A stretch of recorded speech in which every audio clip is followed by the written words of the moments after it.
UTL solar, solar लावणार आणि सबसिडीही मिळवून देणार। विरोधक दोन्ही बाजूने बोलतात। जर आरोपीचा एन्काउंटर केला नसता, गोळीबार करून तो पळून गेला असता, मग पोलिसांनी बंदूक शोसाठी ठेवली होती का, असंही विरोधक बोलले असते। मुख्यमंत्र्यांची टीका। अक्षय शिंदेवरील गोळीबारासंदर्भात दोन व्यक्तींचं संभाषण। जितेंद्र आव्हाड यांच्याकडून ट्विट। पोलीस व्हॅनच्या मागे स्वतःची गाडी असल्याचा एका व्यक्तीचा दावा, तर गोळीबाराचे 3 राऊंड ऐकल्याचा देखील ऑडिओ क्लिपमध्ये उल्लेख। पोलिसांनी सरकारची प्रतिमा मलिन करण्यासाठी स्क्रिप्टेड क्लिप।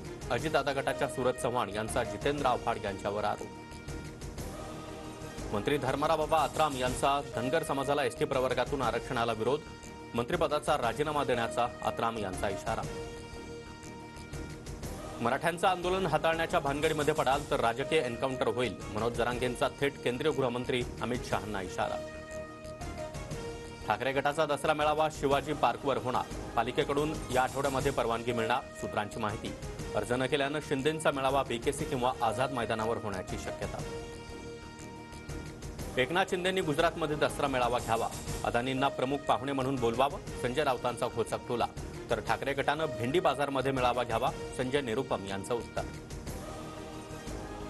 बदलापूर प्रकरणासह लाडकी बहीण आणि अन्य बाबतीत दुटप्पी भूमिका घेणाऱ्या विरोधकांचा एन्काउंटर जनता मतपेटीतून करेल। साताऱ्यातून मुख्यमंत्री शिंदेंचा हल्लाबोल। आनंद दिघे मोठे होणं कुणाला आवडत नव्हतं, एकाच माणसावर संशयाची सुई। धर्मवीर चित्रपट पाहताना ठाकरे उठून का गेले, नितेश राणे यांचा सवाल। आनंद दिघे मोठे होतील म्हणून काटा काढल्याची शंका। दिघेंमुळे ज्यांची गोची होणार होती त्यांनीच काटा काढला असावा। संजय शिरसाट यांच्याकडून सलग दुसऱ्या दिवशी गंभीर आरोप। मोदींच्या हस्ते शिवाजीनगर ते स्वारगेट मेट्रो मार्ग आणि सोलापुरातील विमानतळाचं उद्घाटन। सोलापूरमधील 11 लोकप्रतिनिधींची मात्र कार्यक्रमाला दांडी। पुणे मेट्रोचं उद्घाटन लांबलं म्हणून काहींनी छात्या बडवल्या। विमानतळाचं उद्घाटन होत आहे त्यामुळे पोटदुखी। महाविकास आघाडीच्या पुण्यातील आंदोलनावर फडणवीसांचा निशाणा। अमरावतीच्या अचलपूरमध्ये नितेश राणेंच्या उपस्थितीमध्ये हिंदू जन आक्रोश मोर्चा। अचलपूर परतवाडामध्ये पोलिसांचा मोठा फौजफाटा।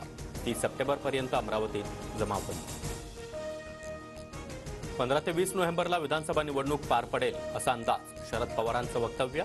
तर महाविकास आघाडीमध्ये नाना पटोले, जयंत पाटील आणि संजय राऊतांकडे उमेदवारी निवडीची जबाबदारी। पवारांची माहिती। भाजपा नेते हर्षवर्धन पाटील 2 दिवसात निर्णय घेणार। सूत्रांची माहिती। हर्षवर्धन पाटील पवार गटाच्या वाटेवर असल्याची चर्चा। उद्धव ठाकरेंच्या हस्ते आज नागपूरच्या कळमेश्वरमधील शिवरायांच्या पुतळ्याचं लोकार्पण। मालवण दुर्घटनेच्या पार्श्वभूमीवर शिवरायांच्या पुतळ्याची सुरक्षा तपासणी पूर्ण। ठाकरे गटाला नागपुरात काँग्रेस एकही जागा द्यायला तयार नाही। काँग्रेसकडून ठाकरे गटाचं शोषण। आशिष जयस्वाल यांचा आरोप। अमरावतीमध्ये वैमानिकांकडून नियम सांगत टेक ऑफ करण्यास नकार। उदय सामंतांना विमानातून उतरून रस्ते प्रवास करण्याची वेळ। शिंदे गटाच्या जिल्हा प्रमुखाची पोलिसांकडे तक्रार। UTL सोलार, सोलार लावणार आणि सबसिडीही मिळवून देणार।